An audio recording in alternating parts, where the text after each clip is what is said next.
At the parable of what is it called often, the parable of the 10 virgins, the parable of the bridesmaids, the parable of the wise and foolish bridesmaids. There's a couple of different ones, but I want us to think about what preceded the parable. Because to understand, I want to always give you guys a key verse, because very often there's a key verse that helps unlock what's being discussed, what the parable's about, and what's being talked about. Now, last class, I guess it was last semester, last quarter, I used a lot of parables, and I'm now kind of kicking myself for doing this. Almost all the parables I used had Jesus giving you a detailed explanation as to what the parable meant. And we don't always get that. Those kind of parables where Jesus gives us a very strong explanation helps us very much, and there's never any doubt in our minds as to what this parable meant, what it was talking about. Here we don't get that. However, if we take a moment and look at the verses immediately preceding this, immediately before, what we have is Matthew 24. And here we have an interesting discussion about the destruction of the temple and the end of the world. At the very beginning, as I pointed out, the chapters that we have been put in there for convenience sake. And we put them to kind of let us be able to say, well, turn to Matthew 25, verse 1, and that makes it very easy for us to go there. However, it does create for us a kind of artificial separation. Because when we read chapters, we're usually thinking of if you're reading a novel, chapter 1 happens in one place and it deals with one theme or whatever. And then chapter 2 is usually another scene somewhere, right? Or you're watching a play and you'll have scene 1, act 2, right? And then scene 3 is a totally different location, totally different place. Movies are like this. We're used to these kind of transitions of where it transitions. Well, the Bible, it's not transitioning. Sometimes it does, but sometimes it's not. Sometimes each chapter is leading into the next, and that's what you have here. Because Jesus makes this statement, Matthew 24:2. See you all these things, verily I say unto you, there shall not be left here one stone upon another that shall not be thrown down. Jesus is referencing the temple. I can go into all the history of that, but I'm not going to, because that's not the purpose of the thing. Just take my word for it, the temple was destroyed in AD 70. The disciples immediately leap to a conclusion, you're talking about the end of the world. Because in their mind, the destruction of the temple, the only thing that could bring about the destruction of the temple would be the end of the world. Because notice what they say immediately. And as he sat upon the Mount of Olives, the disciples came to him privately, telling us, tell us, when shall these things be, and when shall there be the signs of the coming of the what? End of the world. Now we have those that they have taken and they have put their mark on this. They have raised their flag in this particular verse. You have premillennialism, you've got the rapture, you have a whole series of false doctrines based in this chapter. Again, I could go the whole class on that, but we're not going to, because that's not the focus. But what I want you to make note of is there are two very distinct things being discussed here. One of them is the destruction of the temple, at which point Jesus gives a detailed explanation. He tells them, here's what you watch out for. Now, I'll point this one detail out to you. When he's talking about the destruction of the temple, he's talking about the destruction of Jerusalem, he talks about stuff like, pray that you're not pregnant. Pray that you're not going to have to flee in the wintertime. Now let me ask you a question. On the final day of judgment, on that final trumpet, when Jesus comes back for the final and last time, is it going to matter where you are, what condition you're in? Are you going to be able to flee the coming judgment? No, you are not. Do you know what you can flee? You can flee the destruction of a city. We see this. We have watched this we've watched it in Palestine. We've watched it in the Ukraine. We've watched it time and time again in Syria, Africa, all of these places of civil war and conflict. What happens? People see and they are fleeing the city, and you watch these just piteous TV where you're seeing people that are carrying everything they own on their backs. And Jesus is saying, so are you going to be able to flee like that from the final judgment? No. So if Jesus is giving you warning and saying, hey, be ready, pray you're not pregnant, pray it's not the wintertime, hope things go well, and get out. The moment you see these signs, get out. He's talking about the destruction of Jerusalem. Now, Jesus then goes down and he says this. And there's a whole series of signs. You've got much more able preachers than I and men that have done this, that have detailed explanations of how this works and the timings and all of this stuff on the destruction of Jerusalem, showing the signs, much better at me. But here's what I do have. I've got a timeline. I've got a time of when this begins, I've got a time of when it's going to end, and the timeline is whatever he's talking about in these preceding chapters above verse 31, they're going to happen within the generation that he's talking to. There's going to be people alive right then and there. They're going to see what happens. And then Jesus comes down to here, and he says this. Chapter 24, verse 36.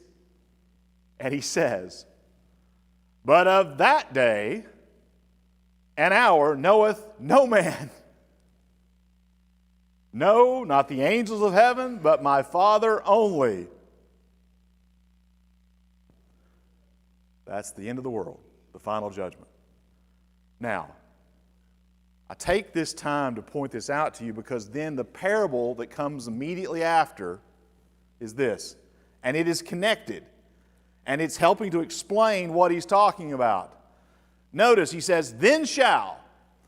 That's a word, a transitional word that's connecting the things that came before and what was coming before. He was telling them, here's what the end of the world is going to be.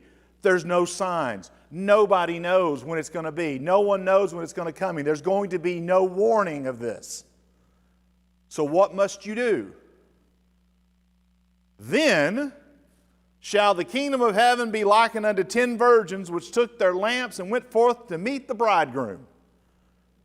That's what it's going to be like. And this is how I should behave. We, in this parable, the disciples in this parable, they're the virgins. We're the virgins. Those of us that are disciples of Christ, we are the virgins. The bridegroom here, of course, is Christ. Now, in general, in the Old Testament, the bridegroom was always the Heavenly Father. And it always talked about the Israel as being the bride. Now, we have that imagery later on, but here there's a shift. We're talking about Jesus. And Jesus says, he continues, and 5 of them were wise and 5 of them were foolish. Now, here's the point. And you'll get people, if you do commentaries, and I tend not to use commentaries a lot. I've always felt the Bible is its best commentary. But I do have to dig in for the Greek because my Greek is awful. I have to use the concordance for Greek and stuff. And the computer, I've got a link so I can just click on the word. So it's a lot easier than what you used to have to go through these. And you know what I'm talking. You have to dig through those books. And now you've never had the experience. You always had the click, didn't you? Did you ever have to use the books? Yeah. Did you ever have to use the books? No. He said no because you'd have to dig through it. It'd take you forever, and you'd see preachers with like this much. But anyway, that word "foolish" has no implication of sin attached to it. It has no implication of impropriety or wrongness on the parts of these virgins. And more importantly, there's no hint or idea that these aren't virgins. Okay? This is important because some commentaries, they want to make these foolish virgins sinners, that they're not actually Christians. They're not actually disciples of Christ. And I'm here to tell you, in this parable, they are. They are disciples They're just foolish disciples. And that's a dangerous place to be. The other thing is some people will get really hung up on this whole 10 virgins. Well, okay, I'm going to tell you there's really not, the 10 is not, there's nothing significant symbolically, I think, to the 10, except for the ancient Hebrews, 10 was one of those kind of nice round numbers. Like we kind of like 12, like a dozen, or we say a half, like we'll say the full nine. I said a statement last night. I said I'll give you the whole 9 yards, and my children were like, "What do you mean? That's not. I want a 10. I want the full. Like give me the whole." It's like so. 10 is just a nice round number, and then it also gives you a nice little. You get 5 foolish, and then you got 5 wise. So it's just all a nice little number. It's a nice little story. It's a story hook. It makes the story easy to remember. It makes the story kind of stick in your mind. Because you can even ask people that aren't particularly religious, aren't particularly Christians, or don't really read the Bible on a regular basis, and there's a couple of verses that they know. One of them is going to be the parable of the talents. Everybody knows that one, although they misuse the word talents and talk about it as being abilities as opposed to money. And then the 10 virgins is one. And then, of course, everybody, there's a couple of verses out there. But I would put this one up in there in that top 10. If you were to ask somebody about this parables that they know, that most people are going to list this one. If you go online, you're going to pull up. But it's that 10's a nice round number. So don't put too much symbolism in there. Now, this is important. They that were foolish took their lamps, and what did they do? They took no oil. They took no extra oil. They just had enough. They weren't prepared. Now, it's interesting to note that Jewish weddings of that day were kind of interesting. You had 3 very distinct parts of a Jewish wedding of the day. And what would happen is you would have, the first was an engagement. And that was actually, you had a formal agreement between the father, although the mother played a big role in this as well. But the father was the one that, and we're not talking about where, I'm a man like today, I'm going to, dear sir, I'm asking permission to marry your daughter. No. Oh, no. We were talking about a contract. There was a contract here. There was a legally binding contract that was signed out. Here's our expectations of what you're going to be able to do. This man had to prove that he was financially capable of taking care of this daughter. Now, ladies, don't get mad at me because the father didn't want her brought back. Because in this day and age, women were not economically helpful. At least that was the view. I know that's not true. Even then it wasn't true. It's certainly not true now. But back then the presence was, as I'm giving you, that's also why you ended up paying a dowry. You had to pay money to the bridegroom's family to take this daughter off my hands. And you never wanted to have a situation where the daughter came back. At least that's the tradition. The second part was a betrothal. Now, we see this with Joseph and Mary. They had been through the engagement. There had been an official, he'd signed the dotted line. He'd proven to Mary's parents that I can take care of Mary, I can provide. He was a carpenter, right? He had a job. He had a profession. Now, we don't know what kind of carpenter he was, but I'm going to bet you he was pretty good at his job. That's just my guess. And then they were betrothed, which was the next step. This is where promises are actually made. Now, we still haven't even lived together. There's not even been a wedding night. There's nothing. We're still in this negotiation process. So at the engagement part, there's promises made. And that's when Joseph found that Mary was with a child. And here I'm about to tell you something. Joseph could have absolutely ruined her if he had chosen to. As far as they were concerned in this society at that time, at the engagement, to be with child meant that she committed adultery. It would have been the exact same. She would have been a pariah, scarlet letter on her chest, the whole 9 yards. She'd have been done. But Joseph was going to set her aside quietly. The third part was the wedding night, which very often happened about a year after the engagement. So think about this. We're not talking about something like, next week, next month. We're talking about something that could take 2, 3, 4 years. But at the engagement happened, then you had about a year time, and then here's what would happen. The bridegroom would show up unexpectedly at her house to kind of carry her away. Kind of a play acting of an abduction. Like, I'm taking her from her father now. He's taking her. So there was actually already cooked into this idea, so that when they heard this, they would have known that the bridegroom, you don't exactly know when the bridegroom's going to be there. Now, you kind of did. There was plans and stuff like that, but it was a play act. So these virgins, they had an important job. Their job was to be there and be ready for the arrival, and they didn't know exactly when that was going to happen, because that was the tradition. That's just the way it was. But they had to be ready. They had to be prepared. And 5 of them didn't have extra oil. And 5 of them had what? The verse says. What does the verse say? But the wise took oil in their vessels with their lamps. They took extra oil. While the bridegroom tarried, they all slumbered and slept. So there's the tarrying part. There's the bridegroom, they're having their wedding feast. The bridegroom's taking his time, no big rush, and then it rolls around about midnight. Now here again, you got to keep something in mind.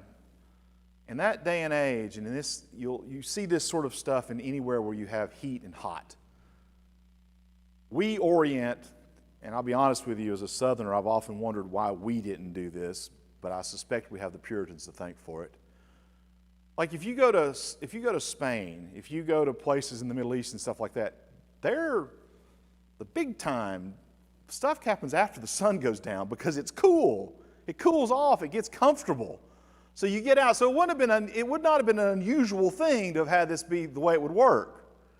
But he shows up, and it's midnight. What's happened? And the bridegroom tarried, and they all slumbered and slept. And as they slumbered and slept, what was happening? Those lamps were still going. Now, these wouldn't be like these hurricane, oil coil lamps. They would have been a little clay pot number, look almost like, say, like a little cream pour that you pour cream out of or whatever. And they had a reservoir here, and then you'd put a little wick in this, and it would burn. They usually use things like olive oil and different kinds of oils to burn. And then they would light that, and then it wicks out the oil and it just burns. So when they woke up, they heard the cry. And at midnight there was a cry, "Behold, the bridegroom cometh, go ye out and meet him." Then all those virgins arose and trimmed their lamps. If you trim off the lamp so it goes a little bit brighter. And what happens? The foolish virgins realize what? There's no oil.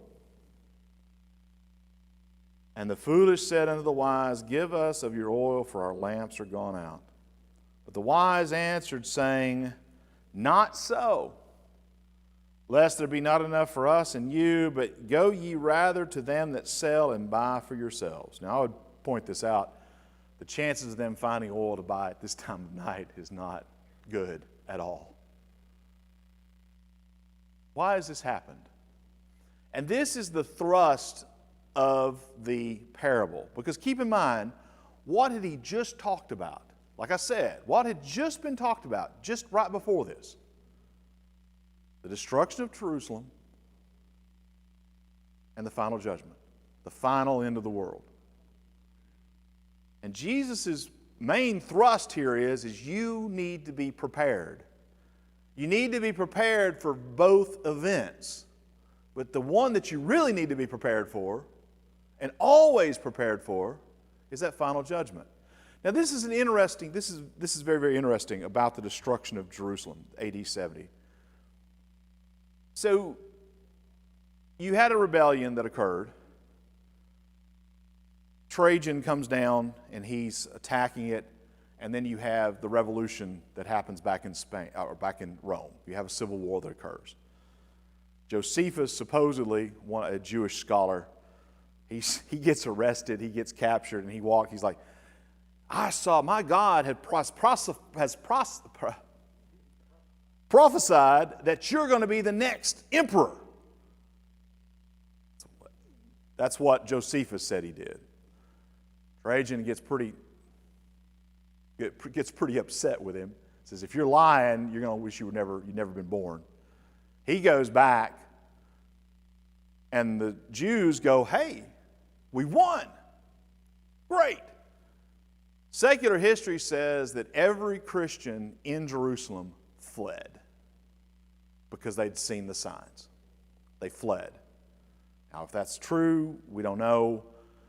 It seems that a lot of Christians ran for it because they said, this is it. This is it. This is what Jesus had warned us about. They were prepared. They were prepared for what was coming.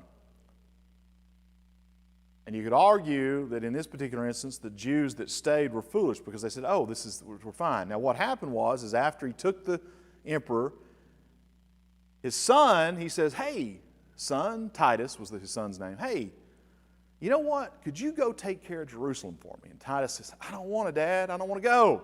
He says, go. And he goes and he flattens the city. They throw up trench works around it. They slowly starve off the city. There is no getting out. When he arrives on the temple, he tears it down. The story goes that they burned the temple, that the gold of the temple ran into the streets. Titus is like, whoa, we're not leaving that behind. They pulled up literally the flagstones on the stone ground to take with them. And then as a further insult, Titus builds a temple to, I want to say, Mars, but I don't remember exactly now. So when the Muslims arrived all those years later, they're not lying when they said, we didn't find a temple here. We found a temple to some pagan god.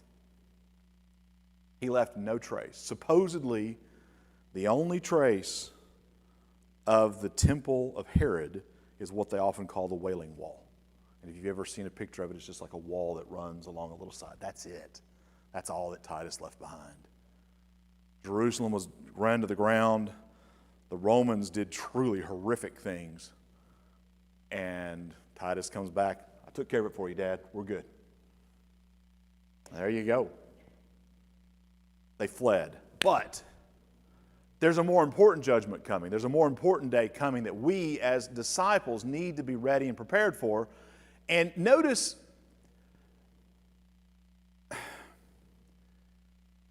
I almost hesitate to bring this up, but this is an important point to make.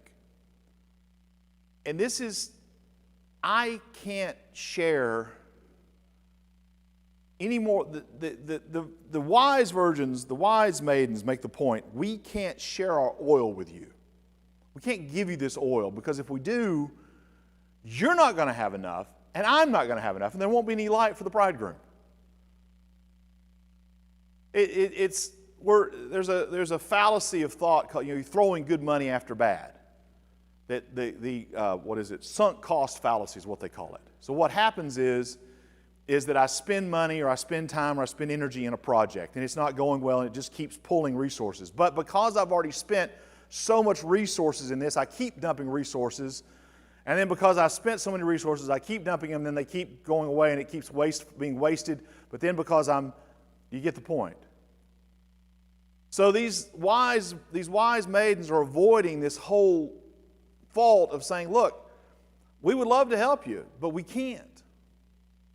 Because if we do this, we're not going to be able to do our jobs. You're not going to be able to do your job. Nothing is going to be ready. Here's an important point for us. We can't share our righteousness with others. We can't, and we don't earn heaven because of how good or bad our parents were or our grandparents were. You can't make someone be a Christian. You can't make a Christian be a good Christian. You can't make them do it. And the thing is that you have some denominations, you have some that teach kind of a false idea of that you can, well, the Mormons do this most notably. It's also, I don't know if you've ever, the Mormons have some of the most extensive backgrounds on people's ancestry of anybody on the planet. Do you know why? So there is this practice that the Mormons, they still do it, but they don't make as big a deal about it as they used to because people kind of they don't like it. So you would have some famous individual that was not a Christian. Say they were a famous Catholic, or they were a famous Jew, or they were a famous atheist for that matter. Well, if you could find a connection through the ancestry to a Mormon, right, you could baptize them after death. But you had to have a connection. There has to be an ancestral connection there. That's why nowadays I think they just like it's a moneymaker for them now. But at the time, this was a very important religious practice for them. But here's the deal. It doesn't work. I can't baptize those that have already passed on. I can't give someone else my faith. I can't give someone else. Now, I can show it to them. I can demonstrate it. I can help them grow that way. I can do all sorts of things. But the one thing I can't do is I can't just give it to them. I can't split up or give them a portion of my faith. I can't give them a portion of my grace. I can't give them a portion of any of that. It just doesn't work. And here the wise virgins are pointing this out. We can't give you this. There's just not enough for them. Now, here's another important thing to keep in mind on this as well.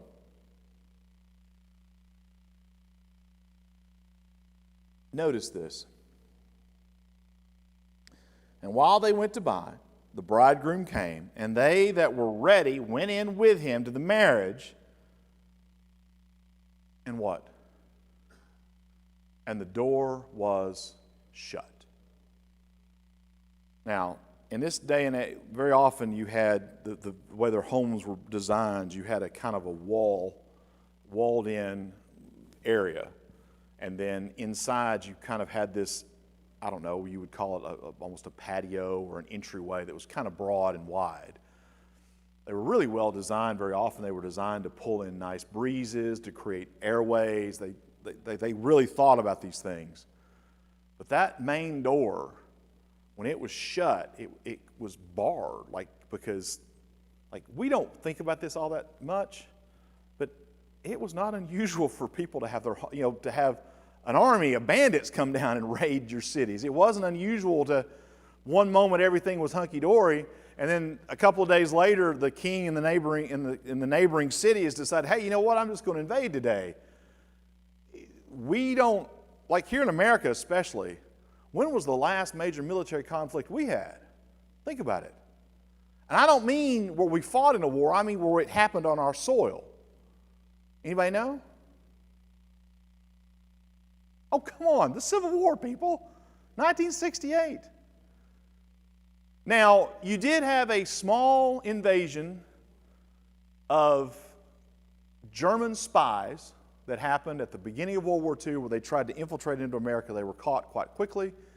And then you had maybe a submarine attack, maybe not. Historians disagree about this. And then, of course, you got to include Hawaii. But I'll point this out. When Hawaii was attacked, it was not a state at the time. It was only later. We've never faced conflict, but they did all the time. So they had these doors. When they were barred, they were barred. They were barred against entry of thieves. They were barred against marauders. They were barred. Now notice what happens. Afterwards came also the other virgins saying, Lord, Lord, open up to us. They're banging on the door. They're asking for entry. But he answered and said, Verily I say unto you, what does he say? I know you not. Now, I'm going to tell you, there are fewer words that you want to hear from somebody that matter to you than to be told, I know you not. Like, you'll see in some movies or some dramatic historical retelling of a story, and the son will betray the father, and the father will say, son, I have no son. I don't even know. He's dead to me, right? Well, this is even further than that. This is even further to a father saying to his son, you're dead to me. This is even really further than a father saying, I don't have a son anymore. I don't know you. Now, where else does this happen? Where else does this exact same thing happen? And it's in this chapter as well. Watch therefore, for ye know, and this links us back to what he was talking about earlier. Watch therefore, for ye know neither the day nor the hour wherein the Son of Man cometh. Does that not link us directly back to his discussion about the final judgment? Now, the next parable we have is the parable of the talents. Now, I used Luke before, and we've covered this, but I want you to notice the final words here of this particular parable. And cast ye the unprofitable servant, this is Matthew 25:30, and cast ye the unprofitable servant into outer darkness. There shall be weeping and gnashing of teeth. And again, what was the whole parable of the talents? You had a series of people, 1 talent, 2 talent, 5 talent, but the thrust of it is these men had to be prepared and ready for the return of their Lord. We have in the first one the virgins being prepared and ready for the coming of the bridegroom. We have the talents, the servants with their money, with the talents. And as I pointed out before, 1 talent was more than enough resources to do whatever you could want to do. A talent was a lifetime's of earning. Millions of dollars. So you had to be prepared for the return. And then in Matthew 25:31, what do we have a discussion of? When the Son of Man comes in his glory and all the holy angels with him, then shall he sit upon the throne of his glory. And we have a discussion of how that's going to work. You're going to have one group of people on the right, you're going to have one group on the left. And these are terrifying words to me, always have been. You've got one group that he says to you, you know what? When I was sick, when I was hungry, when I was homeless, when I was in need, you were there for me. You helped me. And then he says to another group, when I was sick, when I was enfeebled, when I needed you, you didn't help me. And of course, you've got the one that says, when did we see you like this? When you did it to the least of these, my brothers. And notice what he says to the second group. For I was hungered. Let's go back to 25:41. Then shall he say unto them on the left hand, depart from me, ye cursed, into the everlasting fire, prepared for the devil and his angels. For I was hungered, and ye gave me no meat. I was thirsty, and ye gave me no drink. I was a stranger, and ye took me not in. Naked, and ye clothed me not. Sick, and in prison, and ye visited me not. Then shall they answer him, saying, Lord, when saw we thee a hungered, or thirst, or stranger, or naked, or sick, or in prison, and did not minister unto you? Then he answered them, saying, verily I say unto you, insomuch as you did it not to one of the least of these, you did it not to me. And these shall go away into everlasting punishment, but the righteous into life eternal. Now, what precedes this?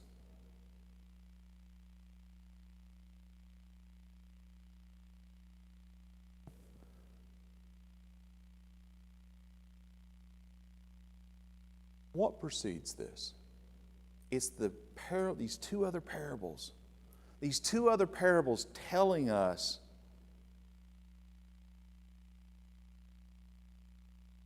all about it. And he's telling us to be prepared. And here's what I'm going to tell you. I'm going to do something, and I think, to me, this connection leaps out to me. When you take the virgins, and you've got one group of the virgins, the 5 of them that are wise, and the 5 of them that are foolish, And I take that and I apply that further down into the parable. Of the three men, of the three servants, you had one servant that was foolish and cowardly, right? And you had two that were wise. And here's the thing, again, they can't share what they've got going. And even, let's just imagine for a moment that the 5-talent man, who got 10, gave money to the 1-talent guy, that he gave money to him. What would the 1-talent man have done with it? What he'd already done. He'd have taken it and buried it, just like he did the other. I mean, we kid ourselves. You often see Jeff Bezos gave millions of dollars to charities, and someone was pointing out, well, that would be like us giving only $20 to the... And I thought, well, okay, number one, that $1 million, hundreds of millions of dollars that he gave made a lot of difference to the people that he gave it to. And number two, and here's the biggie, have you ever given $20? I heard a guy, one of these motivational speakers, and he was talking about the idea of giving to charity and the other things like that, and he said, you know, people talk about all the time, when I get money, I'll be charitable. When I have wealth, I'll be charitable. When I'm secure, I'll be charitable. And he made the point that if you're not giving, well, he used 10% because denominational stuff, but he said if you're not giving 10% while you're making your money now, what makes you think you're going to give 10% when you become secure or wealthy? At what point are you going to reach that? You won't. If you're not doing it now, you're not going to do it then. And here's the deal. The wise virgins are pointing out, if you're not prepared, you're just going to drag us down with you. If you're not prepared, what use is it to give us, for us to give you this? Now notice this also. Of these two groups, one on the right, one on the left, which of that group was wise? Isn't it the group that was reaching out to help others? Didn't matter who they were. I mean, I'm not trying to be unfair in this, but we in this society have a really bad habit of ignoring those in need. And it's such a weird disconnect because we're also as individuals some of the most giving people. Like if you look at how much money is given to charities and other things in other countries, like out and away, you have to combine 2 or 3 countries together to even come close to what America does. And I'm not talking about what our government does. That's a whole different story. What I'm talking about is what we do as individuals. And then when you throw in what we do to give to others in our own country, you have to put together 4 or 5 countries before they even come close to the amount of money that we put into charity regularly. And I'm not talking about the uber wealthy, I'm talking about all of us together. But we have this terrifying ability to walk by some guy that is sitting and obviously in distress and trouble in the street and not even see them. They're right there. We went to an expo, the family, and my daughter, was coming back. We looked over and there was this lady. She's in the street. And I watched people walk by her. Didn't even notice her. She was just sitting there, obviously homeless, obviously not. Something horrible that's happened to her. Something's gone wrong in her life. I don't know. It could have been her. It could have been something she did. Could have been something that just happened to her through no fault of her own. I don't know. I don't have a clue. But what I do know is that people walked by her and didn't see her. I actually went down and talked to her, and I asked her to do me a favor. I said, could you do me a favor? And she says, I don't know. It depends on what it is. I said, I need you to go out and have dinner on me. That's what I need you to do, because that would be a big favor to me. I meant to take my wife out to dinner today, but I didn't. There was a situation arose that it wasn't able to be done. Could you please do that for me? That'd be great. And she looked at me kind of funny, and I said, here's $20. Now, I know there's going to be some of you that are going to say, well, you don't know what she spent that money on. You don't know, she could have spent that money on drugs. I'm here to tell you, you're not going to buy a mixed drugs with $20. She might have spent that on alcohol. There's no telling what she would have done with that. I don't know. What I do know is that I made the choice. I made the choice to be wise and to give and to be kind. And the choice that she makes has nothing to do with me. It has to do with her. And you say, well, you don't want to enable people. Well, I don't know her. Now, if I knew that if I had a friend or I had a family member that was a drug addict, then absolutely I wouldn't give them money. I would do everything in my power to keep them from, I would do whatever I could, but I don't know her. Did I do right? I don't know. I don't have a clue. But what I do know is that what Jesus is telling us here is we need to be prepared. We need to be ready. We need to be ready to help those to be that light as the bridegroom comes back, because we don't want to be caught in that situation where we're on the left hand, or where Jesus looks at us and says, I don't know you. You didn't help me. You didn't help me. You weren't there for me when I was sick. You weren't there for me when I was in need. You weren't there for me when I was enfeebled. You weren't there for me when I was in prison. You weren't there for me because you didn't have your oil lamp ready to go. You didn't have extra oil to keep it alight. You didn't have the thing trimmed. You weren't ready, and you knew I was coming. And I told you over and over and over again. We get it in the actual telling of it, of the second coming, and then we get it in two parables. And the thrust of both of those parables is be prepared, because you don't know when the bridegroom is coming and you don't know when your Lord is coming back. And then if that weren't enough, he then just straight up tells you, here's what's going to happen. Here's what it's going to look like. I don't know what more he could say. Now, in these parables, and this one especially, it's in a series, and it's often they call them the kingdom parables, because they're using parables to describe to us what the kingdom is going to look like. Now, our time is almost up, so this lesson is now yours. Now, next week, we are going to continue looking at some more kingdom parables. And what we're going to do is we're going to hopefully